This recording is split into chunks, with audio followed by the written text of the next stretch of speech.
जैसा कि रांची पुलिस के द्वारा लगातार ब्राउन शुगर तथा गांजा के विरुद्ध जो अभियान चलाया जा रहा है, इसी क्रम में वरीय पुलिस अधीक्षक रांची महोदय को कल रात को गुप्त सूचना प्राप्त हुई थी कि कुछ लोग की जो इन्वॉल्वमेंट है इस जो ब्राउन शुगर और ये गांजा बेचने में, उन लोगों का न्यू मार्केट चौक और इस एरिया के आसपास मूवमेंट होने वाला है। इसी आधार पर एक SIT का गठन किया गया। उस SIT की मॉनिटरिंग मेरे द्वारा की गई और उस SIT को हेड किया गया DSP कोतवाली प्रकाश सोई के द्वारा। इसमें ये शुरू में 23 साल की महिला है साहिस्ता प्रवीण उर्फ सेजल खान, इनका पहले भी क्राइम रिकॉर्ड रहा है और वो रिसेंटली ही जेल से निकली है, 1.5 महीना पहले ही वो जेल से निकली है। और उनकी पोजेशन से सर्च करने पर 92.46 ग्राम्स, लगभग 93 ग्राम्स के आसपास ब्राउन शुगर उनके पास से बरामद किया गया। जब उनसे आगे पूछताछ करी गई तो फिर उनको वहाँ से उनके घर लेकर जाया गया। तो वहाँ पर उनके जहाँ वो रह रही थी उनके घर पर अलग से जो उनका जो स्टॉक था उसमें 11 ग्राम के लगभग अलग से स्टॉक रिकवर किया गया। साथ में उनके घर से जो ब्राउन शुगर बेचकर, संभवतः है ब्राउन शुगर बेचकर जो पैसा कमाया गया था, लगभग 2,65,500 रुपये वो वहाँ पर जब्त किया गया। फिर वहाँ से उन्होंने उनके द्वारा बताया गया कि वो अभी रिसेंटली ही सासाराम गई थी बिहार, और बिहार जाकर ही उनकी बहन जो थी उन्होंने भी उनको टास्क दिया था कि वहाँ से खरीद के भी लेकर आना है। कुछ लोग और जिनकी संलिप्तता सामने आई है, जिनके द्वारा उनको टास्क दिया गया था कि आप हमारे लिए सप्लाई बिहार से खरीद कर लेंगे।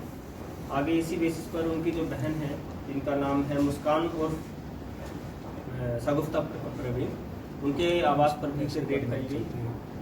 वहाँ से भी लगभग 36 ग्राम, लगभग 37 ग्राम ब्राउन शुगर उनके घर से रिकवर किया गया और लगभग 11,700 रुपये उनके घर से जो सप्लाई बेच के जो उनकी जो कमाए थे उन्होंने, वो भी वहाँ से सीज किए गए।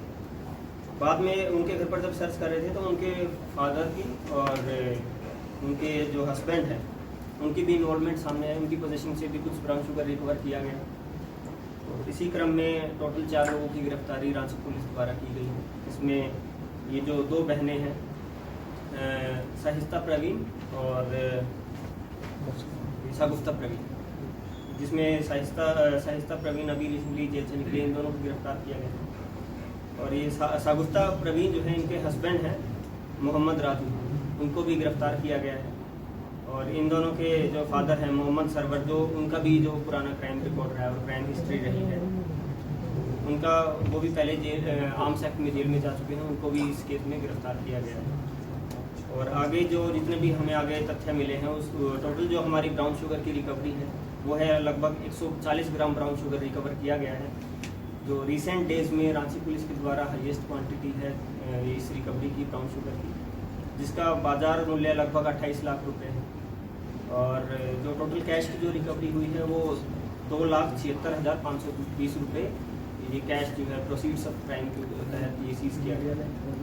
इसमें आगे हमारे पास कुछ लोगों का नाम आ रहा है, जिसको अभी गुप्त रखते हुए आगे इस पर अनुसंधान जारी है और आगे भी इसमें कार्रवाई की जाएगी। तो ये पूरा परिवार जो है ब्राउन शुगर के कारोबार में शामिल था, उनमें ये जेल भी गए थे। अब तक की सबसे हाईएस्ट रिकवरी हो रही है।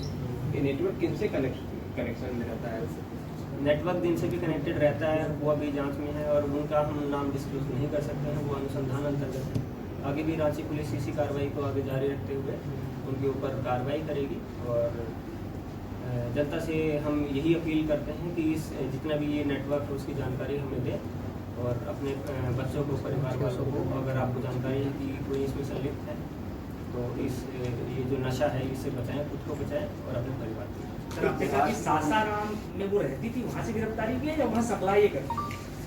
अनुसंधान के क्रम में आया है कि जो ये ब्राउन शुगर की ये वाली सप्लाई भी जो है ये सासाराम से ही लाई गई थी। इसमें सेम ही लोगों का नाम सामने आ रहा है, जिसमें सूरज और एक मौसा जी, इन दोनों का नाम भी इस केस में सामने आया है। आगे जो ये बिंदु है अनुसंधान अंतर्गत है और आगे अग्रतर कार्रवाई की जाएगी। सर, इतनी बड़ी क्वांटिटी है, इनके जो टारगेट बायर्स हैं वो कौन लोग होते हैं? ये इनके जो टारगेट बायर्स हैं ये अभी हम डिस्क्लोज नहीं कर सकते प्रेस कॉन्फ्रेंस में, कि अगर हमने डिस्क्लोज कर दिया कि टारगेट बायर्स स्टूडेंट्स है या नहीं, ये डायरेक्ट सप्लायर नहीं है। ये क्या करती थी, ये जो बड़ी क्वांटिटी है उसको छोटी छोटी पुड़िया में बांट के और जो छोटे सप्लायर्स, छोटे लेवल के जो सप्लायर्स हैं उनको देती थी और फिर भी आगे फर्दर सप्लाई। यही प्रश्न है सर, इनका क्या अरगोड़ा क्षेत्र में इनका नेटवर्किंग है, यही जानकारी चाहिए। इनका नेटवर्किंग जिस क्षेत्र में है, ये अलग अलग क्षेत्र से लोग इनके पास आके जो सप्लाई जो लेके जाते थे, जैसे जो ये पुड़िया जो बनाती थी, पुड़िया में अब डिमांड के अनुसार कि जहाँ का आदमी, जहाँ का जो छोटे लेवल का जो सप्लायर है, जिनको हमने रिसेंट डेज में कुछ लोगों को अभी लास्ट वीक में पकड़ के भी भेजा है, तो ऐसे ऐसे छोटे छोटे जो सप्लायर्स हैं जो बहुत कम क्वांटिटी में बेचते हैं घूमकर, वे लोग इनसे आके सप्लाईज लेके जाते थे और वो डिमांड के अनुसार था कि अरगोड़ा वाला आ रहा है तो अरगोड़ा वाला, या किसी और क्षेत्र का भी आ रहा है। जैसे आपने जिक्र किया अरगोड़ा का, ऐसा फिक्स नहीं कि किसी एक एरिया का आता था, मल्टीपल एरिया के लोग आके इनसे सप्लाई लेते थे।